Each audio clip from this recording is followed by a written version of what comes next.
Assalamualaikum warahmatullahi wabarakatuh. Alhamdulillahi ala ihsanih wa syukru lahu ala taufiqihi wa amtinanih.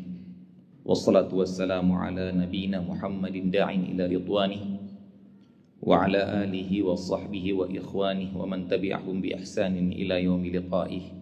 Amma ba'du. Allahumma la sahla illa ma ja'altu sahla wa anta taj'alul husna idza syi'ta sahla.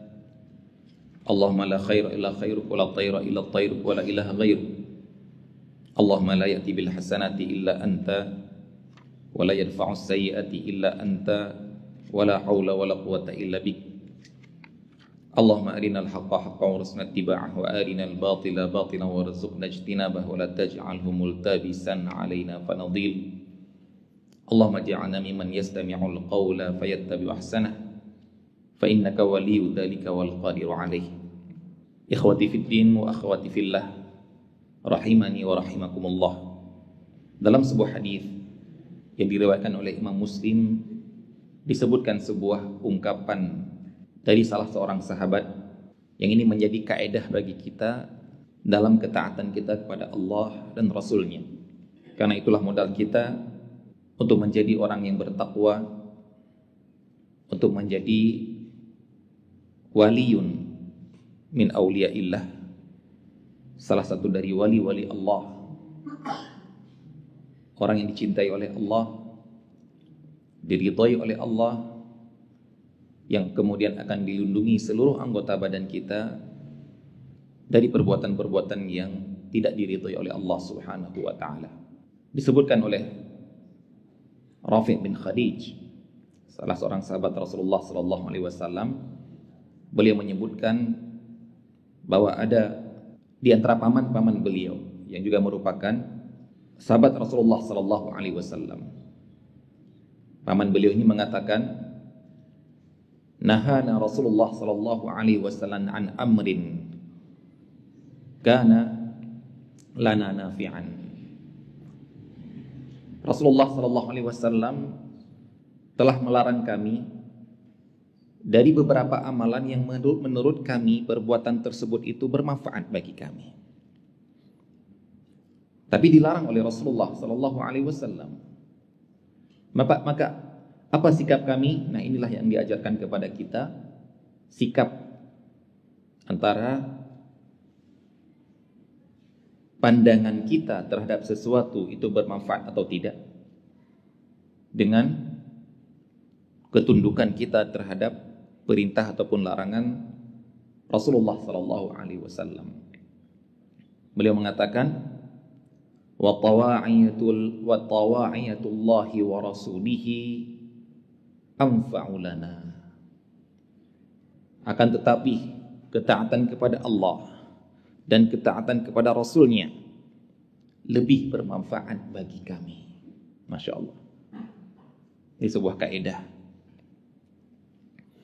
Walaupun mungkin menurut kita, wah ini bagus, ini bermanfaat, ini mendatangkan keberuntungan, ini mungkin lebih menunjukkan kejayaan Islam, dan lain sebagainya menurut pandangan kita, benar. Tapi kalau memang sudah ada larangan dari Allah dan Rasulnya, yang kemudian kita sami'na wa ata'na, selain itu harus ada dalam hati kita bahwasanya mentaati perintah Allah dan Rasulnya lebih bermanfaat. Makanya para ulama menyebutkan ketika menghimpun, dari mana kita bisa mengetahui bahwasanya dalam syariat itu, dalam perintah Allah dan Rasulnya itu mengandung maslahat, mengandung manfaat. Ini dibahas oleh para ulama di dalam pelajaran al-maqasidus syariah, visi dan misi syariah. Kemudian mereka menyebutkan, di antaranya adalah secara nas disebutkan langsung maksudnya, tujuannya, visinya di dalam nas dengan lafal-lafal yang menunjukkan ketujuan seperti min ajli dzalika. Oleh karena itulah kami menyuruh seperti ini. Ada kata-kata oleh karena itu menunjukkan itu tujuannya. Ataupun langsung disebutkan dalam hadis, khairun, lebih baik ini. Afdol, lebih afdol ini. Nafa, lebih bermanfaat ini. Itu langsung disebutkan di dalam dalil. Namun ada salah satu yang disebutkan oleh para ulama, cara mengetahui bahwasanya itu syariat ini ada manfaat dan ada mudaratnya, ada manfaatnya dan melarang dari mudarat adalah mujarradul amri wan nahyi. Ini Masya Allah. Mujarradul amri wan nahyi, hanya sekedar kita tahu ini diperintahkan oleh Allah dan Rasulnya, langsung harus terbersit di benak kita, berarti ada manfaatnya, ada maslahatnya, ada sebuah maksud maslahat yang diinginkan dari perintah ini. Begitu kita mendengar larangan, berarti langsung terbersit ada mafsadatnya, ada kerusakan yang sedang dicegah di dalamnya. Walaupun disebut oleh para ulama, walaupun di saat itu belum terbayangkan oleh kita apa manfaatnya dan apa mafsadatnya. Namun itulah keyakinan yang harus ada pada diri kita dahulu. Ini menunjukkan bahwa ketaatan kepada Allah dan Rasulnya di atas segala-galanya. Kecintaan kepada Allah dan kepada Rasulnya harus berada di atas kecintaan, baik itu kecintaan pada diri kita sendiri, yang mana kecintaan itu melahirkan persamaan, mau nyamain. Banyak orang-orang yang punya idola, maka di antara yang mereka menunjukkan bentuk kecintaan mereka kepada idola adalah meniru. Walaupun secara uruf, secara adat nggak pantas pakaian itu di tempat kita, tapi gara-gara lebih besar rasa cinta mereka kepada idolanya, sehingga kepantesan ini hilang. Akhirnya mereka menirulah pakaian orang-orang luar negeri, orang-orang kafir, karena kecintaan sebagai idola, walaupun menurut di sini tidak pantas. Itu pakaian misalnya ya, itu pakaian yang pantasnya yang di Korea, gara-gara musim dingin seperti itu, kamu pakai di daerah sini, itu malah akan sumuk, keringetan, memunculkan bau badan. Tapi mereka nggak peduli. Kenapa? Karena cinta. Walaupun juga mereka tidak tahu, kayaknya nggak ada manfaatnya. Nggak ada manfaatnya saya membeli baju ini demi mencontohi mereka. Nggak ada yang bayar. Dia juga nggak akan datang ke rumah saya. Dia juga tidak akan mengetahui siapa saya. Nggak ada manfaatnya. Tapi kenapa kita munculkan itu? Cinta. Nah, maka kecintaan kita kepada Allah dan Rasulnya, ketaatan kita kepada Allah dan Rasulnya haruslah lebih besar, karena di dalamnya ada manfaatnya. Allah memberikan pahala, memberikan ganjaran di akhirat nanti. Jadi ikhwas sekalian, ketika kita mempelajari muamalah misalnya, pembahasan muamalah, kalau ibadah lah oke. Kalau ibadah mungkin kita lebih menerima karena yang kita harapkan pahala akhirat. Tapi kalau muamalah yang ada keberuntungan real di depan mata kita kalau kita melakukannya. Nah, terkadang ada muamalah ada ini bukan hanya muamalah ya, segala bentuk fikih yang berkaitan dengan harta. Ada yang menurut kita kok dilarang ya, padahal ada manfaatnya ya. Misalnya yang telah kita lewatin, misalnya kok dilarang ya jual bangkai ya, padahal kan masih bisa dimanfaatkan. Nah, kata-kata masih bisa dimanfaatkan itu benar, karena Rasulullah juga mengakui perkataan sahabat bahwasanya masih bisa memanfaatkan bangkai menjadi bentuk yang lain. Kemudian kita bilang kok dilarang ya. Nah, kata-kata ini jangan ada. Selama kita tahu itu ada larangannya, maka yakinlah bahwasanya pelarangan itu lebih bermanfaat bagi kita. Kapan kita tahu? Walaupun kita tidak tahu. Nah, terkadang ada hikmah-hikmah yang tidak kita ketahui sekarang. Misalnya lain, kok disamakan ya anak durhaka dengan anak yang sangat berbakti, sama-sama perempuan ataupun sama-sama laki-laki, kok warisannya disamakan ya?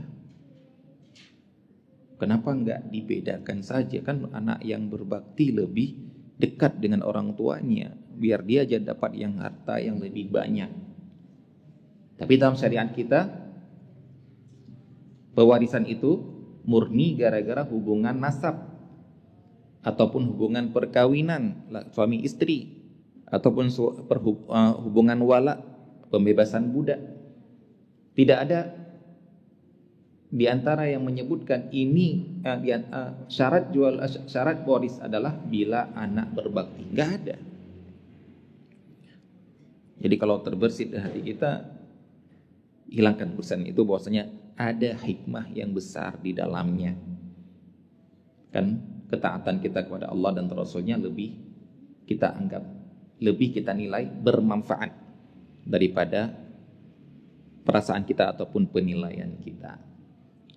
Baik, inilah ya ikhwah sekalian, siapkan dasar keyakinan ini pada diri kita setiap kita mau mempelajari muamalah, fikih muamalah ataupun seluruh fikih yang ada kaitannya dengan harta di dalamnya. Seperti mungkin yang pernah kita sebutkan, ada zakat emas, ada zakat perak, sepakat ijma' para ulama. Tapi tidak ada yang namanya zakat permata, zakat mutiara, zakat intan berlian.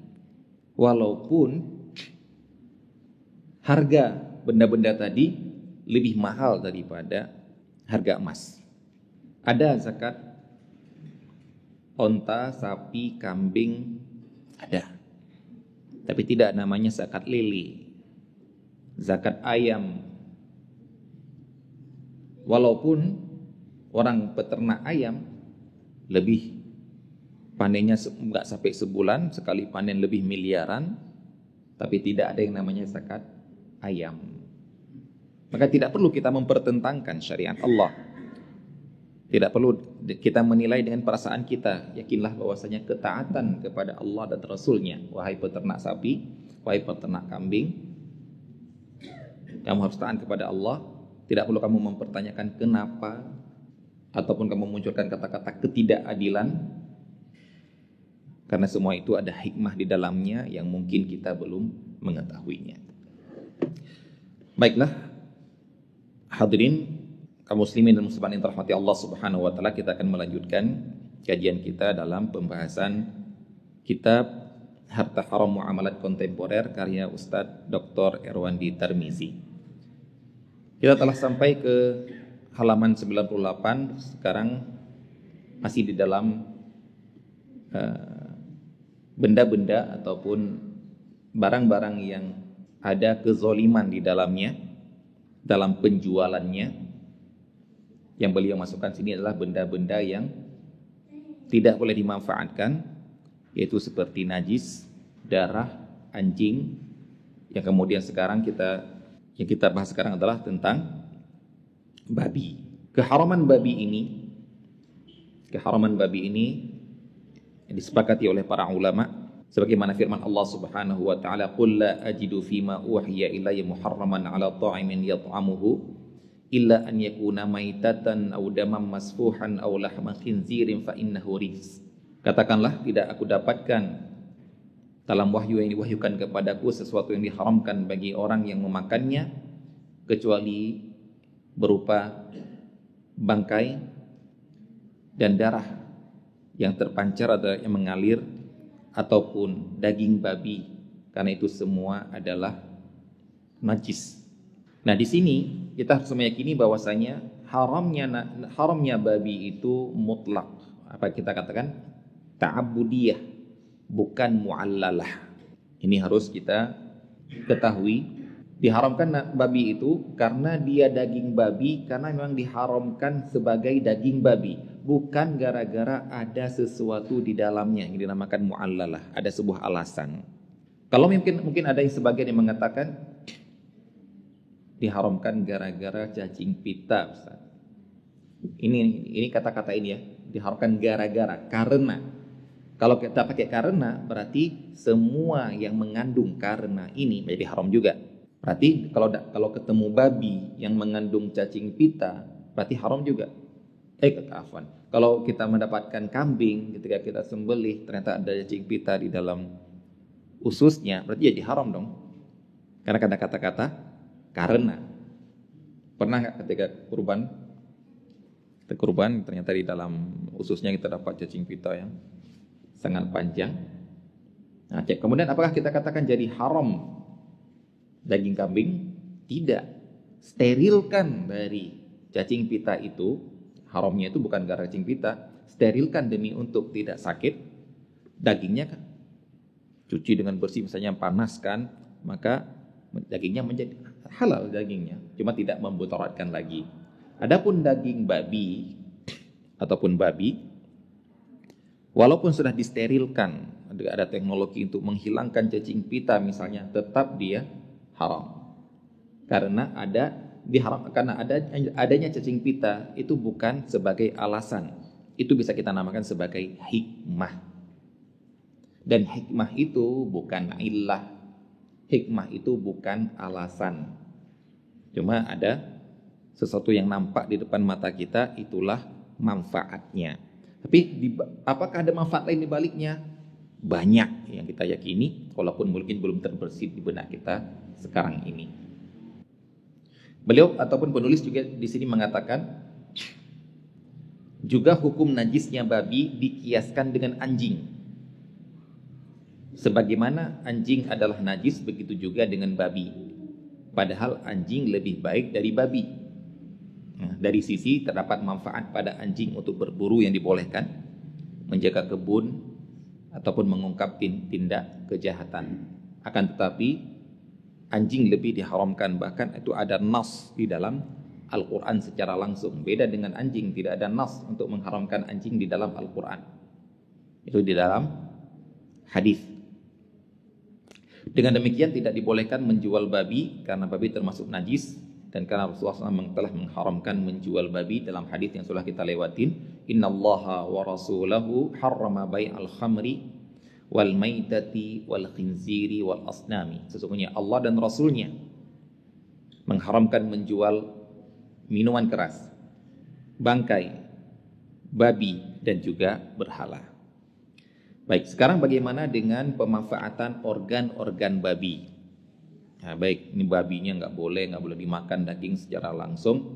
Nah, ada sebagian, apalagi pada zaman sekarang modern sekarang ini, ada bagian-bagian organ dari hewan itu bisa dimanfaatkan. Terutama yang paling banyak dimanfaatkan adalah babi. Wallahu ta'ala alam kenapa dipilih babi, seperti hati, seperti nanti tulang yang akan diambil gelatin, hati tempat untuk pengembang biakan bakterinya. Padahal kan hewan lain ada hati juga, hewan lain juga ada tulang. Wallahu ta'ala alam kenapa mereka memilih, apakah faktor komersial lebih murah? Kalau kita tahu kalau babi itu sekali beranak berapa itu. Kalau sapi, Allah Ta'ala alam apakah itu. Yang jelas kita sedang membahas tentang beberapa produksi yang dihasilkan dari daging babi dan dari babi. Yang pertama dibahas oleh beliau adalah gelatin. Gelatin merupakan protein yang diperoleh dari hidrolisis kolagen yang secara alami terdapat pada tulang atau kulit binatang. Ya kan, jadi sebenarnya bisa pada benda-benda yang lain.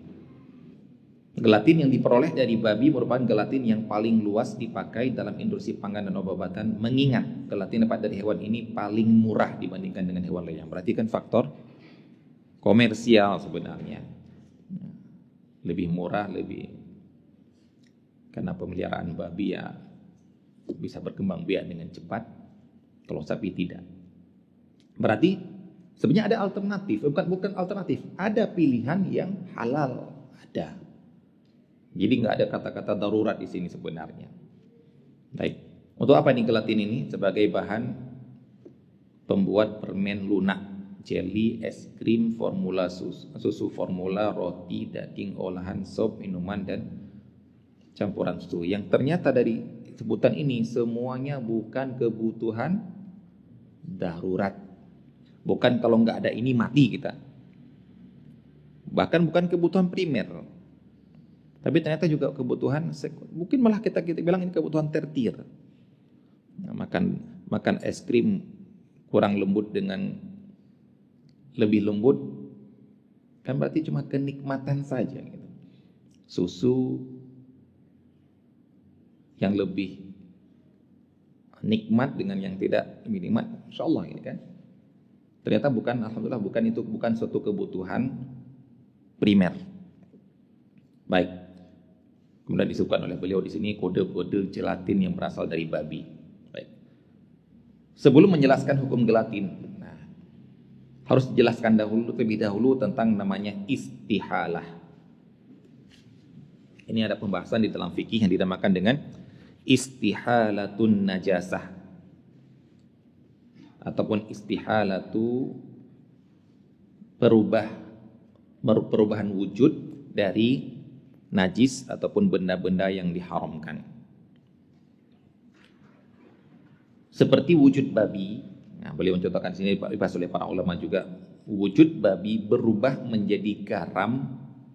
Apakah garam tersebut hukumnya halal atau tidak? Gimana maksudnya? Misalnya di ladang garam yang luas, kemudian kita lihat, kalau nggak lihat, beda kalau kita nggak tahu.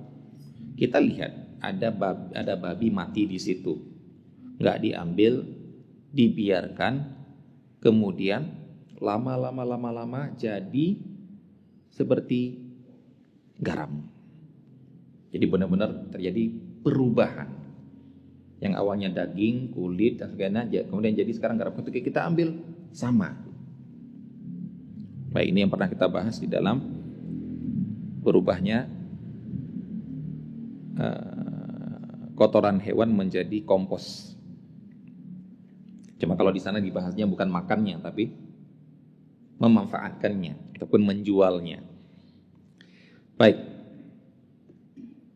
Yang disepakati oleh para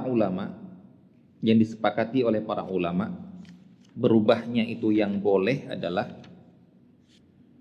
yaitu apabila khamar berubah menjadi cuka. Itu sepakat.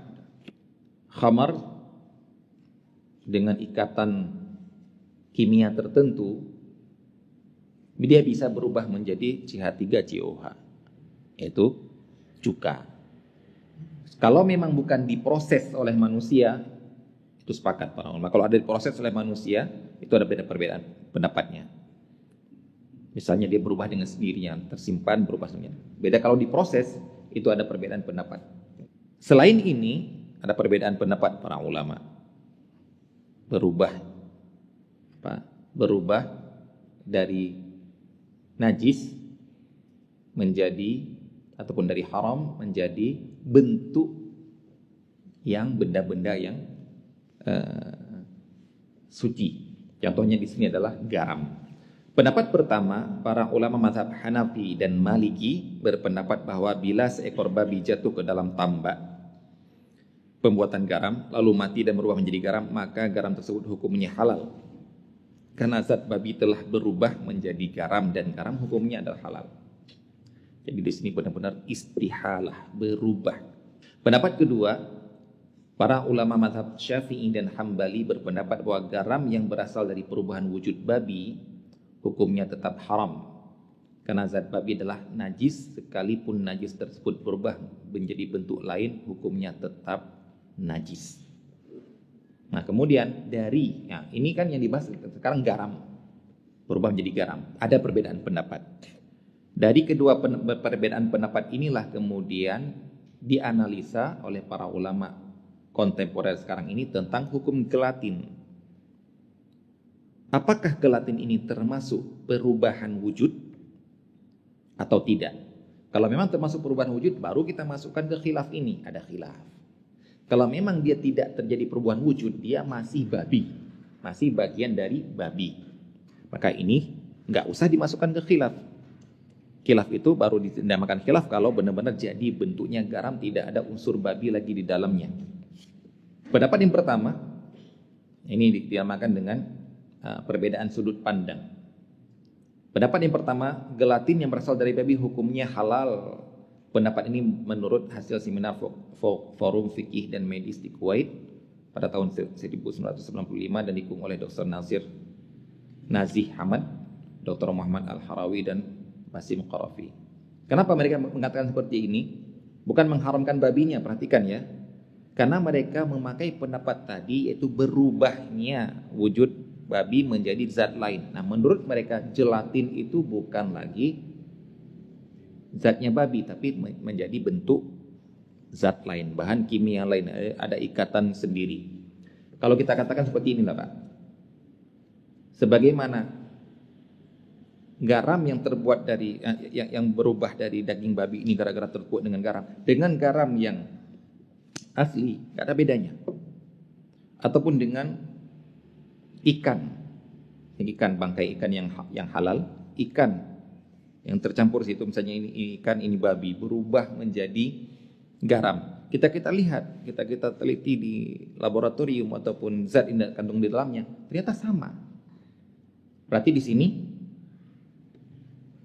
zat babi ini sudah bukan babi lagi, zat ikan ini sudah bukan ikan lagi, sama-sama menjadi garam. Nah, begitu juga tentang gelatin menurut mereka, menurut pendapat yang pertama ini. Dia adalah zat yang baru yang tidak ada persamaan fisik dan sifat kimia dengan kolagen yang berasal dari babi. Ditanggapi, argumen pendapat ini tidak kuat karena ternyata gelatin yang berasal dari babi sangat mudah untuk diketahui melalui tes kimia sederhana. Ini menunjukkan bahwa proses perubahan wujud yang terjadi tidaklah sempurna. Berarti masih mengandung zat babinya. Pendapat kedua, gelatin berasal dari babi hukumnya haram dan najis. Pendapat ini merupakan keputusan berbagai lembaga fikih internasional, diantaranya Majelis Fikih Islami, Himpunan Fikih Islam, Dewan Fatwa Ulama Besar Kerajaan Saudi Arabia. Dan pendapat ini juga didukung oleh sebagian besar para ulama fikih kontemporer. Kenapa alasannya? Karena dia masih zat asli, tidak berubah menjadi zat baru. Berarti dia masih berupa bagian dari babi. Dari sini beliau mengatakan, dari dua pendapat di atas hendaklah seorang muslim bersikap memilih yang lebih baik untuk diri dan agamanya, yaitu menghindari segala produk yang mengandung gelatin babi sebagai salah satu bahan bakunya. Karena bagaimanapun juga asal gelatin ini adalah babi, dan babi telah diharamkan oleh Allah Subhanahu wa taala dalam Al-Qur'an. Kemudian beliau menyebutkan di sini, demikian juga diharamkan seorang dokter untuk memberikan resep obat-obatan yang mengandung gelatin babi, sekalipun keberadaan gelatin hanyalah sebagai bahan campuran. Baik, ini yang tentang gelatinnya. Jadi hukumnya kita sepakati, kita rojihkan, karena ini mayoritas para ulama kontemporer sekarang ini juga mengatakan itu haram. Wallahu ta'ala alam. Baik, yang berikutnya adalah vaksin yang mengandung gelatin babi. Kalau tadi misalnya sudah disyaratkan, jawabannya adalah haram juga. Saya telah disyaratkan tadi bahwa dokter dilarang untuk meresepkan obat yang mengandung gelatin babi. Nah, di sini juga gelatin babi hukumnya adalah najis. Lalu bagaimanakah hukum melakukan vaksinasi dengan kekebalan tubuh terhadap penyakit tertentu seperti vaksin meningitis yang merupakan persyaratan untuk mendapatkan visa haji dan umroh? Nah, laporan dari berbagai sumber memang dinyatakan bahwa vaksin meningitis mengandung gelatin babi. Gelatin babi hukumnya najis dan haram hukumnya dimasukkan dalam tubuh. Maka hukum melakukan vaksin ini adalah haram. Gimana? Ini kita mengatakan ya, vaksin gelatin itu bisa dari babi, bisa dari sapi. Tapi apakah vaksin meningitis yang ada sekarang ini, yang beredar sekarang ini, kalaupun memang dulu pernah terdapat vaksin mengandung gelatin babi, apakah vaksin yang sekarang masih sama dengan yang dulu atau sudah berubah atau ada fatwa MUI? Wallahu ta'ala alam, ini yang tugas kita adalah tahqiqul manat. Kita sudah punya kaidah seperti ini, maka tugas kita adalah menentukan, memastikan sebelum kita mengkonsumsinya.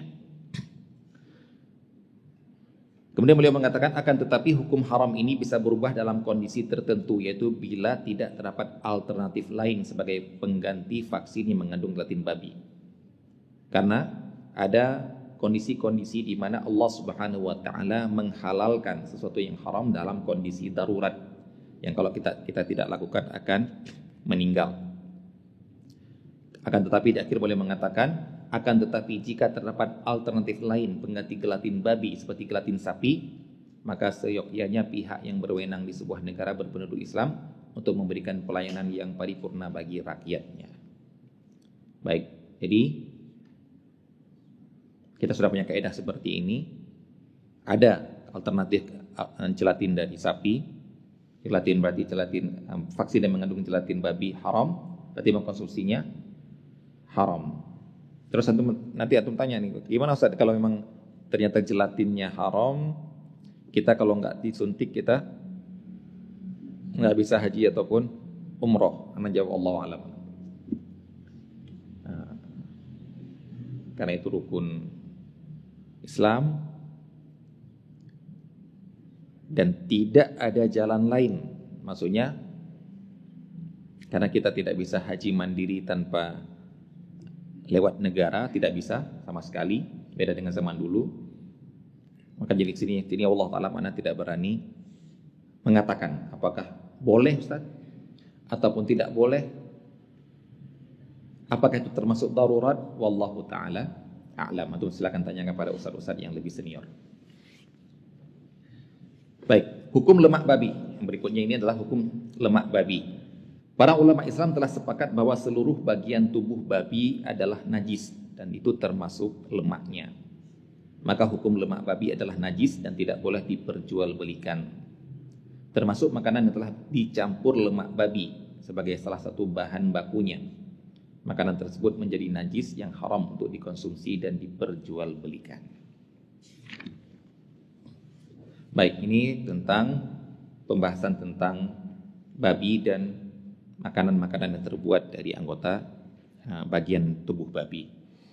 Baik, yang berikutnya yaitu khamar ataupun minuman keras. Khamar adalah minuman yang memabukkan, terbuat dari air perasan anggur yang telah difermentasi atau dari air apa saja yang memabukkan. Memang ketika awal-awal turun larangan khamar, itu memang khamar umumnya dibuat dari perasan anggur. Tapi diharamkannya khamar itu ada alasan. Apa alasannya? Memabukkan. Yang menggerati kalau nanti, bayangkan anggur diperas menjadi jus. Jus anggur halal. Berubah menjadi khamar haram. Berubah menjadi cuka menjadi halal kembali. Berarti pengharamannya itu gara-gara alasan. Alasannya apa? Memabukkan. Berarti semua yang memabukkan maka dia adalah haram.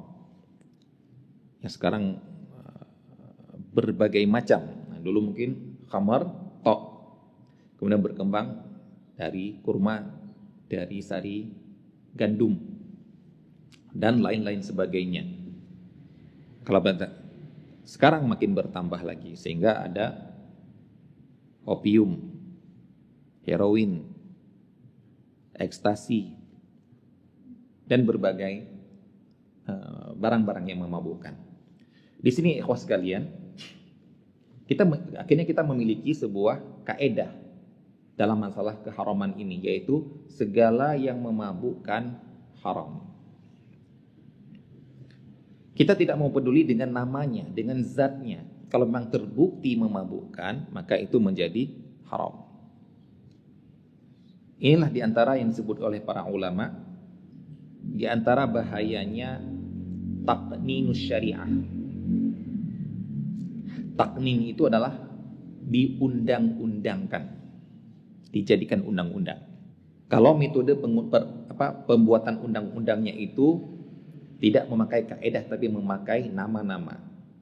Misalnya penggunaan zat-zat berikut ini itu dilarang oleh undang-undang yang akan menyebabkan hukum pidana. Disebutkanlah zat-zat di bawahnya, ganja, ini, itu dan sebagainya.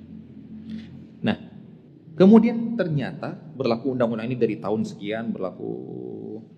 Kemudian ternyata ada zat lain yang ternyata memabukkan, tapi tidak tercantum di sini. Yang terjadi apa?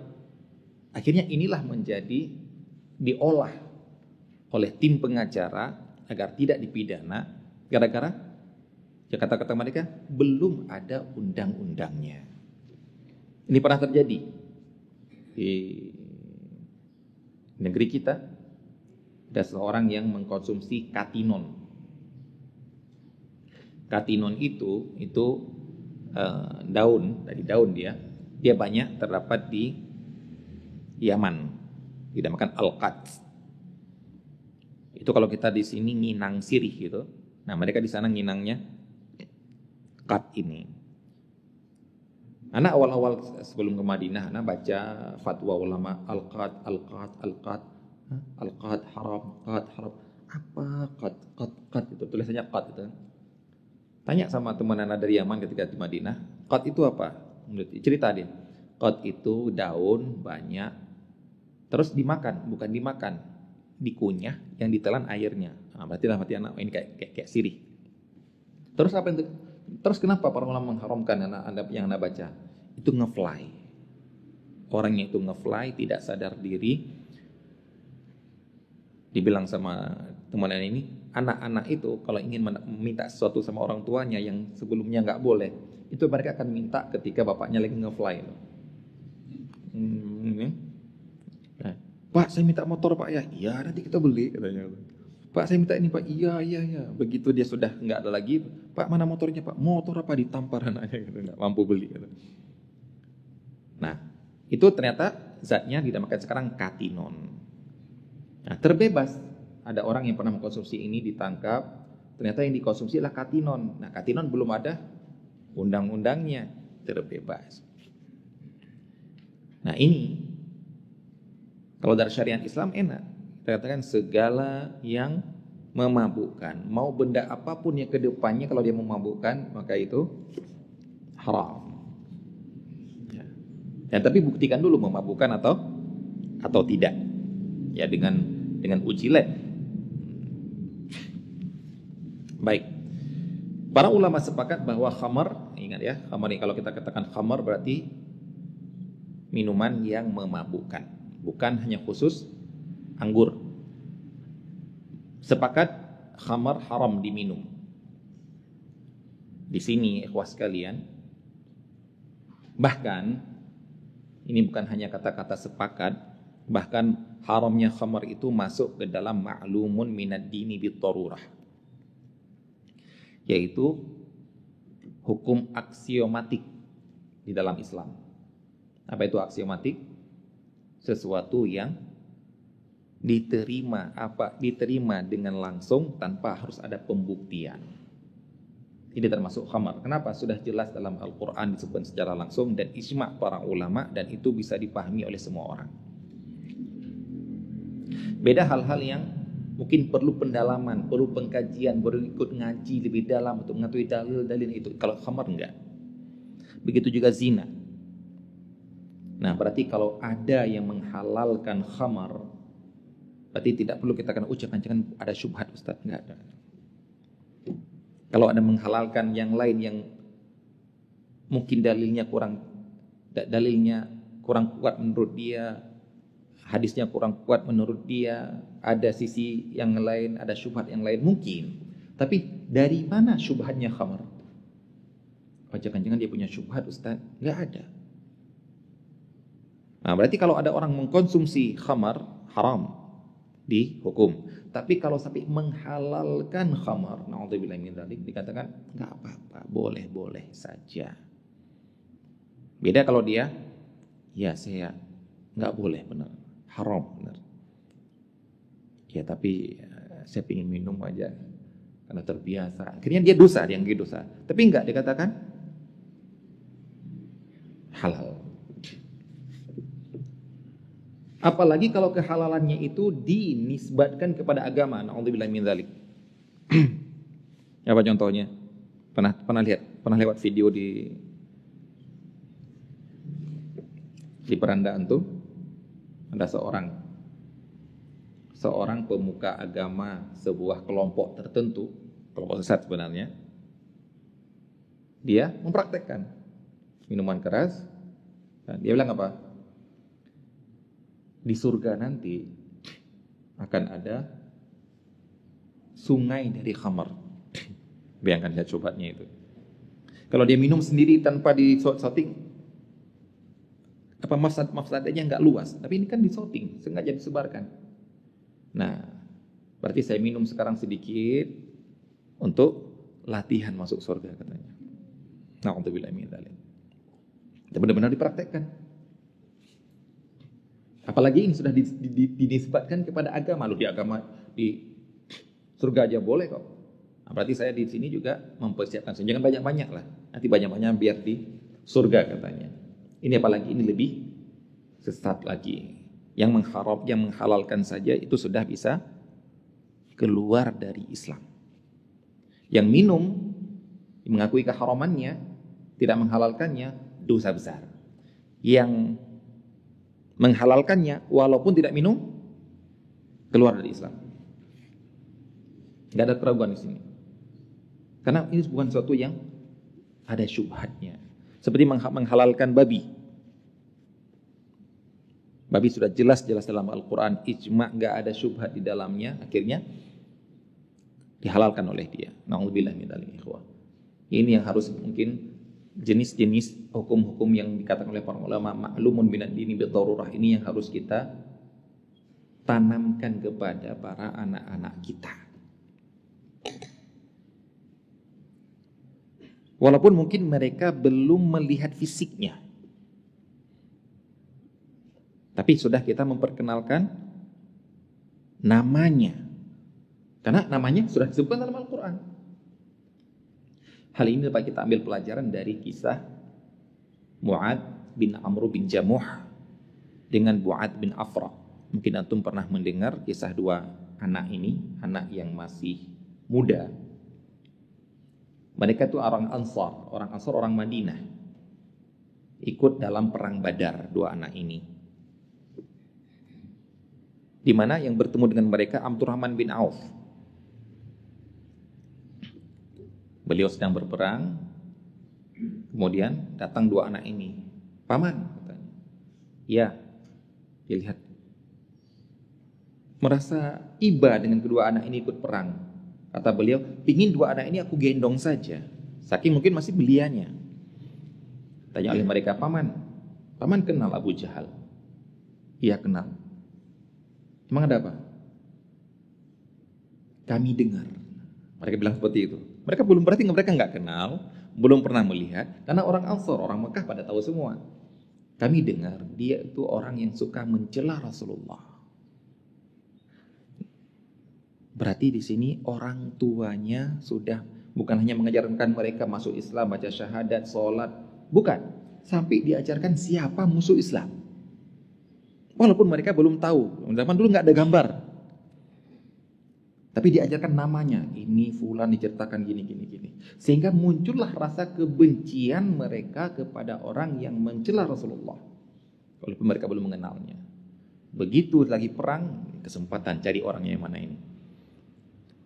Kenapa emangnya? Kalau aku ketemu dengan dia, katanya, la yufariquni sawaduhu sawadi, la yufariqu sawaduhu sawadi illa an yakuna ayyuna a'jala lil mauti. Kalau bahasa kita ini, maka kalau aku bertemu dengan dia, maka kita akan bertarung sampai siapa duluan yang mati di antara kita. Jadi mungkin nggak langsung optimis saya akan bisa membunuh dia, Kak. Siapa dulu yang mati? Maka mendengar itu sangat takjub untuk Rahman bin Auf. Kedua-dua anak ini langsung dia cari-cari, itu orangnya tuh. Kamu lihat tuh yang lagi itu? Nah, itu orangnya. Langsung mereka berlari ke sana dan ternyata mereka berhasil membunuh, walaupun nggak sampai mati, tapi dia sudah sekarat. Nanti akhirnya yang terakhir yang membunuh Ibnu Mas'ud, dipenggal kepalanya, tapi berhasil ditusuk oleh kedua anak ini. Mereka langsung bagi datang ke Rasulullah, ya Rasulullah, aku berhasil membunuh. Langsung mereka menuju ke Rasulullah SAW. Yang menjadi pelajaran di sini apa? Menanamkan ke anak kebencian kepada musuh-musuh Islam, walaupun mereka belum mengenal siapa orangnya. Nah, apalagi di zaman kita, jelas benderanya bisa terlihat, jelas orang pemimpinnya bisa terlihat, pemimpin negara-negara yang memusuhi Islam, yang membantai orang muslimin terlihat. Maka kenapa kita mengajarkan mereka? Ajarkan. Itu bendera itu musuh Islam. Jangan mendukung. Itu orang itu presidennya. Itu orang itu. Ataupun mungkin kalau ini kekufuran ataupun kebid'ahan. Tokoh-tokoh ahlul bid'ah yang jelas-jelas mengajak orang ke kesesatan. Mengajak orang ke amalan-amalan yang berdasarkan dengan mimpi-mimpi kedustaan-kedustaan. Aku telah mencapai ini, sudah telepon kepada Allah, telah menuju Sidratul Muntaha, sudah ketemu langsung dengan Rasulullah, sudah disalamin oleh Rasulullah. Kebohongan besar. Maka kita tanamkan itu. Siapa itu ayah? Ahlul bid'ah itu. Apa itu bid'ah ayah? Bid'ah itu adalah perbuatan yang menentang sunnah Rasulullah. Mungkin ada orang menganggap ekstrim, wah ekstrim sekali ajaran ini, anak umur kecil sudah diajarin bid'ah itu apa? Jawab sama mereka, jawablah kepada mereka, hadis tentang larangan bid'ah, man amila amalan laisa alaihi amruna fahuwa rad, man ahdatsa fi amrina hadza ma laysa minhu fahuwa rad, itu hadis nomor 5 di Arba'in Nawawiyah. Dan Arba'in Nawawiyah para ulama sepakat itu pelajaran hadis tingkat dasar. Kalau sekarang tingkat SD kita, tingkat TK. Berarti Imam Nawawi sudah mempersiapkan hadis-hadis ini, hadis-hadis merupakan dasar agama. Beliau katakan mengapa mengumpulkan cuma 42 itu ke hadis yang lain. Beliau mengatakan hadza min usuluddin, dari dasar-dasar ajaran agama. Iman, Islam, ketaatan kepada cinta kepada Allah, cinta kepada Rasulullah, ketaatan kepada Rasulullah, halal, haram, zuhud. Nah, kalau memang ini untuk anak kecil, berarti memang sudah pantas kita ajarin anak kecil makna man amila amruna fahuwa man ahdatsa bi amrina malaysa minhu fahuwa. Kita ajarkan pada mereka, yaitu tentang bid'ah. Kemudian apa itu bid'ah ketika ditanya, kita terangkan yang sederhana, nggak usah terlalu detail-detail, nggak, yaitu yang tidak diajarkan oleh Nabi. Kalau anak pribadi seperti itu, lagi naik mobil, misalnya ada acara ritual apa itu, ada apa ya rame-rame itu ya? Acara bid'ah. Apa itu bid'ah ya? Bid'ah itu mereka beramal seperti itu tidak diajarkan oleh Nabi itu. Gak ada Nabi cara beramal seperti itu, nyanyi-nyanyi seperti itu, rame-rame seperti itu, gak ada. Itu kita ajarkan seperti itu. Hadis nomor 5 ini. Nah sekarang oleh ahlul bid'ah sekarang ini dibalik. Bid'ah itu perkara sangat besar. Anak kecil jangan diajarin dulu. Seperti anak ketika sanawiyah dulu. Di sanawiyah, sudah sanawiyah SMP berarti. Udah, nggak usah. Kata ketika mendapatkan itu, tanya, apa itu bid'ah Pak Yai? Udah, nggak usah pikirkan itu. Belajar aja, nggak usah pikirkan. Kenapa kira-kira itu? Karena kalau sudah ketahuan sejak awal, yang bilang tidak ini, itu bid'ah juga itu. Nanti akan kritis. Gak diajarkan oleh Nabi. Tahu diajarkan oleh Nabi, ada hadisnya. Pak Yai, ini ada hadisnya enggak? Enggak ada. Berarti bid'ah Pak Yai. Nah, jadi kita harus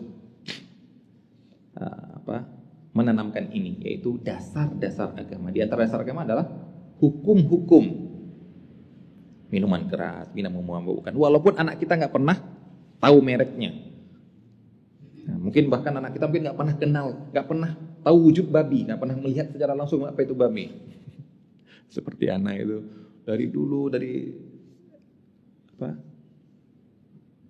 kecil, ketika SD, ketika SMA diajak oleh ayah anak ke gunung, ke bukit, ke kebun jauh itu.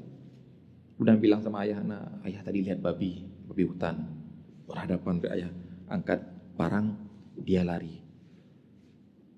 Anak nggak pernah lihat dengan mata kepala sendiri babi hutan. Kalau babi biasa pernah lihat, cuma itu pun di TV, nggak pernah lihat anak asli. Baru anak lihat babi hutan itu ketika anak sudah kuliah di Madinah. Pulang liburan, lewat naik travel dari rumah anak ke kota Banda Aceh, ada babi hutan lagi makan sampah di pinggir jalan. Ternyata sopir travelnya ini juga berhenti, dia langsung bilang, baru kali ini kulihat babi hutan secara langsung. Ternyata dia juga. Tapi kita sudah diajarin babi itu haram. Jadi apa salahnya? Itu yang kita namanya, kita mengajarkan hukum. Walaupun mungkin bendanya belum bisa kita lihat, bendanya belum kita cicipi. Alhamdulillah kita nggak mencicipinya. Baik, ini tentang minuman keras, ini sangat perlu kita pahamkan hukumnya. Baik, Masya Allah, bagus kata-kata Bapak, pertanyaannya bagus sekali. Karena ustadz ataupun siapapun cuma membawakan kaedah. Minuman yang memabukkan haram. Baik. Dan antum datang ke ana. Ada sebuah minuman baru. Beda kalau tulisannya khamar ya. Kalau khamar langsung kita bilang ya. Minum baru, namanya bukan khamar, namanya baru. Ustadz, ini haram atau tidak Ustadz? Kira-kira apa jawaban antum? Jawaban ana, wallahu a'lam. Ana coba bisa mengatakan kalau itu memabukkan haram. Kata-kata ana apa? Kalau itu memabukkan haram. Antum sebenarnya bukan tanya haram atau tidak. Haram atau tidak sudah jelas hukumnya. Sebenarnya antum tanya apa? Ustaz, ini memabukkan enggak atau enggak Ustaz? Nah itu dia. Bisa dibedakan kan? Kalau antum tanya ini haram apa enggak Ustaz? Haram itu sudah jelas dalam Al-Quran, dalam hadis. Yaitu kalau yang memabukkan haram. Terus ini Ustaz? Nah antum tanyanya jangan gitu. Tanya ini memabukkan atau tidak Ustaz? Jawaban ana, wallahu a'lam. Ana belum nyoba. Nah seperti Bapak tanya, Ustaz bagaimana dengan yang zero alkohol? Maka tanya lagi, memabukkan atau tidak? Gimana ya? Yang pernah minum belum ini? Bir ini, tapi bir akhirnya dia mengeluarkan yang zero alkohol ataupun, nah seperti di luar negeri ataupun pernah ada seorang dai, ya dia membuat postingan di Arab di toko-toko kelontong itu jual-jual minuman. Udah ada sebuah merek, lupa nama mereknya apa itu. Merek itu di Indonesia dijual, tapi di Indonesia minuman beralkohol. Di Indonesia dijualnya minuman memabukkan. Dia bilang gini, ini lihat ini di Indonesia dijual, tapi di Indonesia memabukkan. Ini dijual bebas di sini. Saya nggak mau minum karena saya takut memabukkan ini. Wallah, apa tujuan dia? Apakah ingin memfitnah Saudi, membebaskan jualan di sini? Di toko kelontong biasa. Anda juga pernah lihat. Alhamdulillah, seorang teman kita yang di Universitas Islam Madinah melihat postingan seperti itu, ini fitnah kan? Karena dia mengatakan, saya nggak berani minum, ini dijual bebas. Dia tidak menerangkan apapun. Dia menerangkan cuma nama. Nama ini, di Indonesia mau kan? Datang teman kita, alhamdulillah dibawakan, disorting lebih dekat, tunjuk. Ini memang fermentasi dari gandum, tapi tulisannya khali minal kuhul, tidak mengandung alkohol. Atau yang Bapak katakan tadi, zero alkohol. Maka ini tidak memabukkan, maka haram. Jadi tidak sembarangan masuk. Memang mereknya sama dengan Indonesia yang memabukkan, tapi bisa masuk ke sana tidak memabukkan. Jadi gitu Pak ya, kalau memabukkan atau tidak jangan tanya sama Ustadz. Ustadz ini juga nggak mau nyoba. Tanya ke BPOM, tanya ke produsen. Ini sudah dinyatakan mengandung alkohol atau tidak, jika memabukkan atau tidak, patuhi yang itu. Jangan sudah jelas-jelas mengandung alkohol, sudah ini bukan atau tidak ya gitu Mas. Itu nggak boleh itu main-main berarti. Ya, mungkin kalau buatan yang kita sendiri, jus kita tinggalkan berapa malam, sudah berubah jadi alkohol atau tidak ya? Nah, kalau sudah seperti bau alkohol, gak usah, ini namanya menghindari syubhat. Gak usah antum, coba dulu masa, gak boleh seperti itu. Ya Masya Allah, bagus pertanyaan Bapak. Itu paling banyak yang nanya itu Pak. Paling banyak yang nanya kan, Ustaz ini cuma ngomong kaedah itu. Saya mau tanya langsung mereknya Ustaz. Ada pun merek jangan tanya lah sama saya. Karena harus diuji coba. Itu namanya tahqiqul manal. Ya. Yang iya seperti itu, yang legen gitu. Anda pernah? Itu kalau difermentasi bisa menjadi tua gitu. Seperti apa? Aren ya, gula yang aren itu bisa menjadi tua dan sebelumnya bisa tidak tua. Legen itu kalau cuma barusan itu nggak apa-apa. Tapi kalau lama-lama bisa jadi tua. Kapankah bisa berubah? Perlu uji coba. Dan jangan nyuruh Ustaz tukang nyoba ya. Maka di sinilah mungkin kita lebih bisa menerapkan meninggalkan syubhat. Ya, itu namanya Pak dalam fikih itu namanya tahqiqul manat, memastikan kaedah yang kita telah yakini, memastikan berada atau tidak ada pada sebuah benda. Baik, siapa kerjaannya siapa ini? Biar kerjaan petugasnya sendiri, yaitu BPOM dan lain sebagainya. Kita patuhin saja lah, masih banyak minuman-minuman soda gembira ya yang memang itu apa istilahnya? Bikin setrum, ya kan? Nah, kita juga punya yang bikin setrum, cuma bentuknya soda. Jadi bukan semua yang berbuih, ingat ya, bukan haram itu gara-gara berbuih, tapi gara-gara memabukkan. Masya Allah, bagus Pak pertanyaan. Itu paling banyak pertanyaan itu. Baik. Yang menjadi perbedaan pendapat para ulama adalah tentang najis tidaknya khamar. Kalau haram tidaknya selesai sudah. Najis tidaknya khamar. Beliau mengatakan pendapat yang pertama, semua para ulama mazhab Hanafi, Maliki, Syafi'i dan Hambali menghukumi khamar adalah najis. Ini perlu kita ketahui, anak nggak tahu mazhab yang lain. Kalau mazhab yang lain tentang khamar oke lah. Cuma kalau mazhab Syafi'i, najis itu hanya berlaku untuk yang memabukkan yang berupa cair. Contohnya apa? Khamar. Berarti kalau ada yang memabukkan berupa padat, maka dia bukan najis. Dia haram. Haram tapi tidak najis. Contohnya seperti misalnya sekarang ya, daun ganja, ekstasi. Itu seperti mazhab Syafi'i, itu haram tapi tidak najis. Karena mereka menajiskan yang benda memabukkan cuma untuk yang berbentuk cair. Baik, pendapat yang kedua, sebagian ulama diantaranya Al-Muzani, Daud Al-Zahiri, Syaukani, beberapa ulama kontemporer seperti Ahmad Syakir, Ibnu Baz, Ibnu Syekh Utsaimin dan Al-Albani berpendapat bahwa khamar tidak najis. Apa konsekuensinya apa? Konsekuensinya kalau kena baju, kalau dipakai campuran parfum, kalau dan yang lainnya membatalkan sholat atau tidak. Harus dicuci kalau kena badan atau tidak. Ini ada perbedaan pendapat para ulama dalam hal ini. Alasan mereka yang pendapat yang kedua ini dengan dalil bahwasanya Rasulullah SAW ketika telah turun perintah haram, telah turun syariat tentang haramnya khamar, maka Rasulullah memerintahkan untuk menumpahkan khamar di jalan-jalan. Tumpahkan, nggak disuruh buang ke padang pasir sana, gali lubang, kemudian tuangkan, kemudian tutup, tidak. Tapi di jalan-jalan, kayak kita misalnya keluar rumah langsung di depan rumah, curah kali. Nah, disebutkan oleh mereka ini, kalau memang najis, kita dilarang untuk membuang najis sembarangan.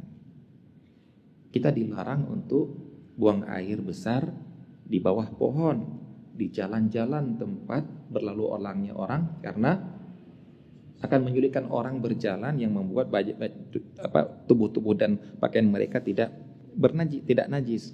Nah, berarti ini mengganggu orang lah. Sekarang kok yang dibuang khamar dengan alasan mereka ini, jika menunjukkan berarti haram namun tidak najis. Wallahu taala alam. Di sini beliau tidak menyebutkan apa yang dirojihkan oleh beliau di sini.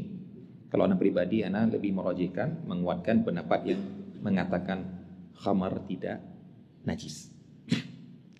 Baik. Apa hukum menjual khamar?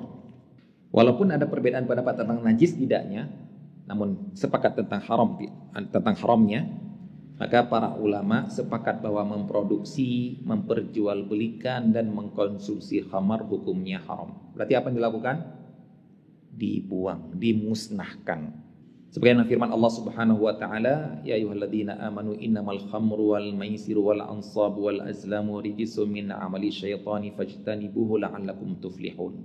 Wahai orang-orang yang beriman, sesungguhnya khamar, judi, berhala, mengundi nasib dengan panah itu adalah rijis. Rijis itu adalah najis. Bahasa kita katakan najis.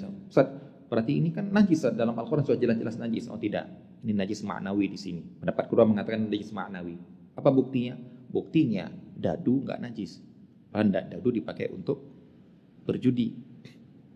Nah, dadu dipakai untuk berjudi itu najis atau tidak? Tidak. Al-Qur'an mengatakan kan minuman keras, judi, kemudian berhala, kemudian anak panah dipakai untuk mengundi nasib, rijis. Tapi tidak ada ulama mengatakan panah itu menjadi najis, nggak boleh dipakai. Enggak. Perbuatannya adalah perbuatan yang harusnya dihindari, dianggap najis. Lanjutannya adalah min amali syaitani fajtanibuhu la'allakum tuflihun. Itulah perbuatan setan, maka tinggalkanlah semoga kalian berbahagia. Begitu juga hadis yang telah kita lewatin tentang Allah dan Rasulnya mengharamkan jual beli khamar, bangkai babi dan berhala. Begitu juga dengan hadis kalau Allah Subhanahu wa taala mengharamkan hurrimatil tijaratu fil khamar, Allah mengharamkan menjual belikan khamar. Allah juga disebutkan dalam hadis Allah Ta'ala jika mengharamkan sesuatu juga mengharamkan thamanahu, mengharamkan mengambil uang ataupun mengambil upah dari benda-benda tersebut. Baik. Nah sekarang ini tentang khamar, sepakat. Bagaimana dengan alkohol? Perhatikan ini ya. Minuman mengandung alkohol dengan alkohol murni sama enggak kira-kira? Baik, mari kita lihat di sini pembahasannya. Alkohol adalah cairan tidak berwarna yang mudah menguap, mudah terbakar, merupakan unsur ramuan yang memabukkan. Senyawa organik memiliki rumus kimia C2H5OH. Walaupun sebenarnya banyak ya, bukan hanya itu ya.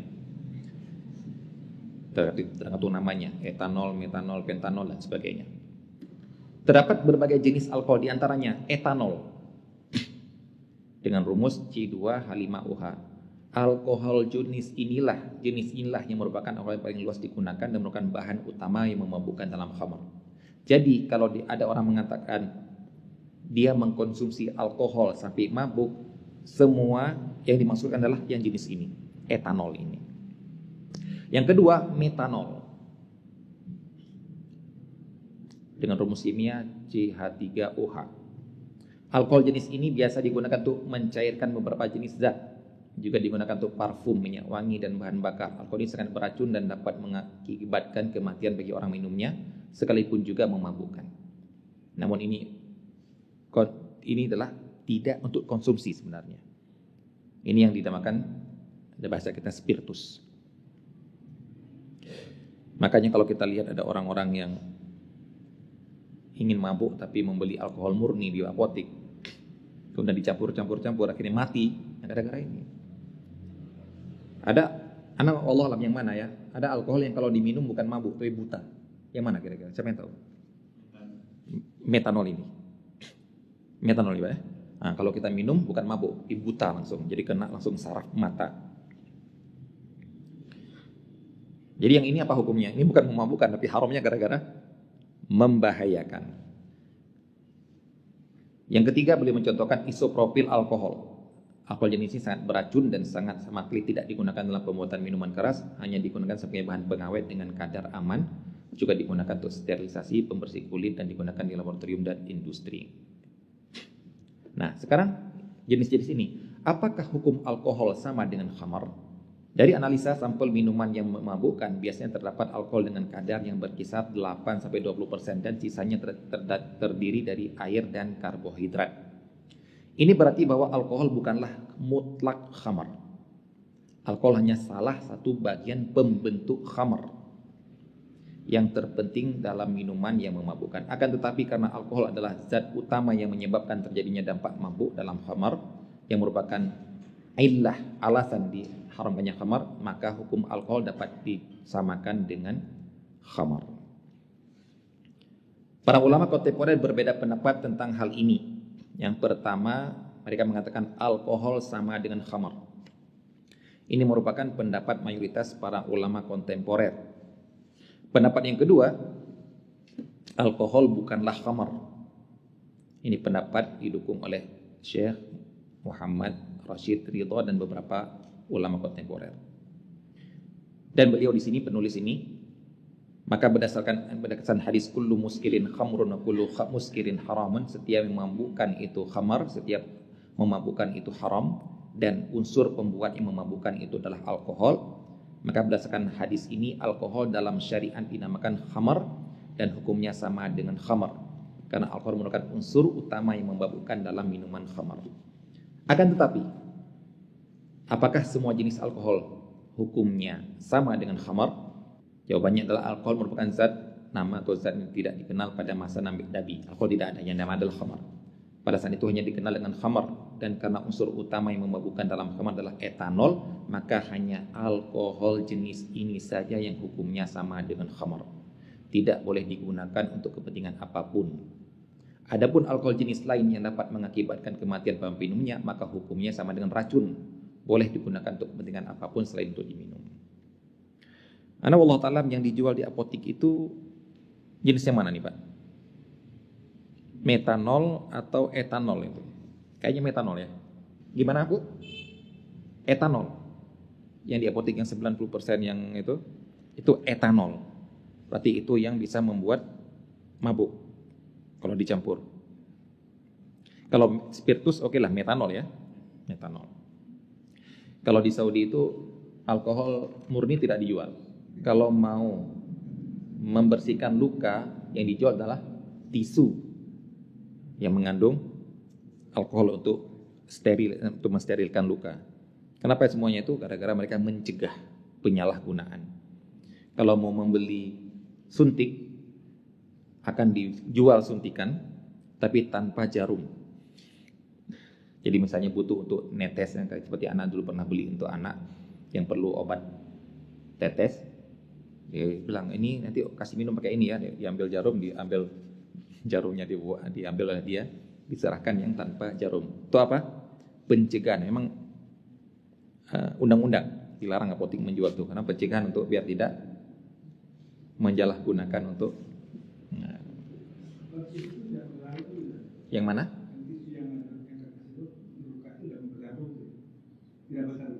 Tidak mempengaruhi karena Allah lah.